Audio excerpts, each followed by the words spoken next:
আসসালামু আলাইকুম, সবাই কেমন আছেন? আলহামদুলিল্লাহ আমরা সবাই ভালো আছি। তো আজকে আমরা কয়েকজন মিলে চলে যাচ্ছি লালমাটিয়া, সেখানে যেয়ে শাক তুলবো আর কি। তো আমি পিছনে পড়ে গেছি, ভাবিরা সবাই আমার আগে চলে গেছে, এখন লাস্টে আমি আর আমার আবিদ চলে যাইতেছি আর কি শাক তুলতে। আমরা পিছনে পড়ছি দেখে আমার আবিদ দৌড়ে দৌড়ে চলে যেতেছে যে সে তাদেরকে যেয়ে ধরবে আর কি, সেখান থেকে শাক তুলে নিয়ে আসবো। তো ভাবিরা আমাকে রাইখা চলে গেছিলো, সেজন্য আমি পিছনে পড়ছি। আচ্ছা যাই হোক, এখানে আইসা দেখি বাচ্চারা খেলা করতেছে, ফুটবল খেলতেছে আর কি।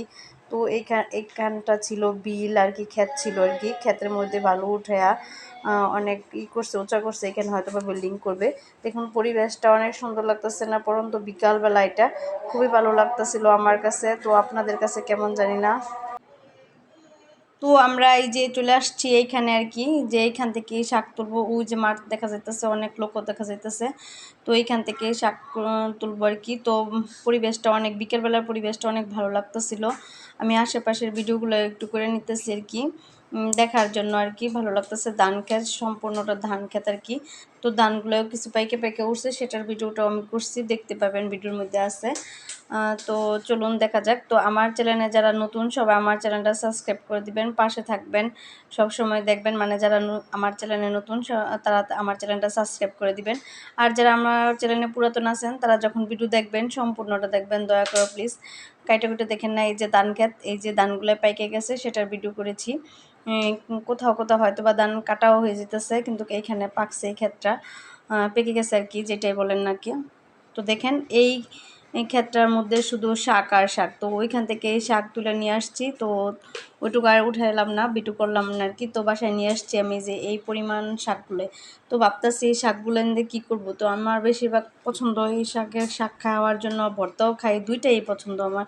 তো কম বেশি বেশিরভাগ আমি ভর্তা করি। তো আজকে ভাবতেছি ভর্তা করব না, তো আজকে শাক রান্না করব। ছোটোবেলায় মা দেখা গেছে যে ছোটো আলু দিয়ে, ওগুলো দিয়ে, ছোটো আলু দিয়ে আর এই শাক দিয়ে খুব সুন্দর করে রান্না করতো। ওটা স্বাদটা আমার এখনও লেগে রয়েছে মুখে, মনে হয় আর কি। তো আমি ভাবতেছি আজকে ওইভাবে রান্না করব, দেখি পারে কি না, মার মতো কি হবে কি না। তো যাই হোক, আলু দিয়ে করব। আমার কাছে ছোটো আলু ছিল না বিদায় বড় আলুকেই আমি ছোট ছোট পিস করছি আর কি, কইরা কাইটা কুইটা রেডি করছি। এই যে পেঁয়াজ নিচ্ছি, কাঁচামরিচ নিচ্ছি, তারপরে রসুন নিয়েছি, এইটুকুই লাগবে আর কি। তো যেই ভাবনা সেই কাজ আর কি। তখনই আমি সাথে সাথে বসাই দিলাম ফ্রাই প্যান দিয়ে পেঁয়াজ কুচি দিয়ে রসুন মরিচ সব কিছু একসাথে দিয়ে একটু ভেজে ভেজে নিব। ভাজা পড়ার পরে আর কি শাক দিয়ে দিব, আলু দিয়ে দিব। আলুটা হয়ে গেলে তারপরে শাক, এভাবেই আর কি, যেভাবে সচরাচর মানুষের শাক রান্না করে আর কি, ওই রকমই। জাস্ট থেকে কঠিন কিছু না বা বড় কিছুই না, আমার কাছে এইরকম মনে হইতেছে আর কি। তো অন্য মানুষের কাছে কেমন মনে হয় সেটা জানি না। তো এইভাবে আমার মা শাক রান্না করতো, সেটা দেখেই শিখা। তো আমি বিয়ের আগে অবশ্যই এত কিছু দেখতাম না, রান্না বান্নার ব্যাপারটা। বিয়ের পরে কম বেশি দেখি আর কি, শিখার জন্য। আমি আবার খুব ভালো রান্না পারি না। তো আবিদের বাবা বলে যে বুড়ি হয়ে যেতেছে, এখন রান্না পারো না। মানে এই কথা শোনার পরে একটু আগ্রহ জাগে যে একটু রান্না করি, স্বামীকে খুশি করার জন্য, ছেলে মেয়েকে খাওয়ার জন্য আর কি, এই জাস্ট, আর কিছু না আর কি। তো আমি আবার একটু অলস টাইপের রান্না ব্যাপারে। তো আমি না খাই থাকবো একবেলা, কিন্তু রান্না করতে চাই না। যাই হোক, খুশির জন্য আর কি রান্না করা। তো কেউ যদি আমার রান্না করা খাবার খায় বলে যে ভালো, তো আমার খুব ভালো লাগে।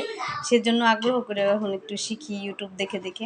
তো এই যে আলু দিয়ে দিছি, আলু দেওয়ার পরে একটু সামান্য পরিমাণ পানি দিয়ে দিছি কষানোর জন্য আর কি, একটু নি, খুব না, যাতে চামিচটা ধুয়ে করা যায় যখন, এরকম। তো আমি দেখতেছি আলু কি সিদ্ধ হয়েছে কিনা। আলু যখন আধা সিদ্ধ হবে আর কি, হাফ সিদ্ধ হবে, তখন আমি দিয়ে দিব আর কি শাকটা। তো ডেকে দিলে কি হয়, ডেকে দিলে আলুটা তাড়াতাড়ি সিদ্ধ হয়, সেজন্য আমি ডেকে দিয়েছি আর কি।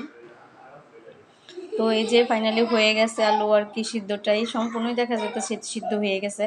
এখন আমি শাক দিয়ে দিব আর কি, চামচ দিয়ে দেখতেছিলাম যে সিদ্ধ হয়েছে কি না, এই জাস্ট। তো শাকগুলো আমি কিছু শাক আস্তে আস্তে রেখেছি, কিছু শাক আবার যেগুলো একটু বড় বড় ডাঁটা ছিল, ওগুলো আমি একটু মাঝখানটা কাইটা দিছি। এখানে বড় বড় শাক ছিল, তো আমি ওইখানে এত লক্ষ্য করতেছিল শাকটা, ওই ক্ষেতটার মধ্যে অনেক শাক ছিল, মন চাইছিল আরও তুলে নিয়ে আসি, কিন্তু সন্ধ্যা হয়ে যেতেছে, বাচ্চা নিয়ে গেছি, ছোটো বাচ্চা, সেজন্য তাড়াতাড়ি করে আর কি উঠায় নিছি। এই যে উল্টায় পাল্টায় দিব আর কি, এই জাস্ট, আর কিছুই না আর কি। এটা রান্না করা খুবই সোজা, একদম সোজা। রান্না করার আগে আমি ভাবতেছিলাম জানি কেমন হবে, কেমন কি, এই ভাবতেছিলাম।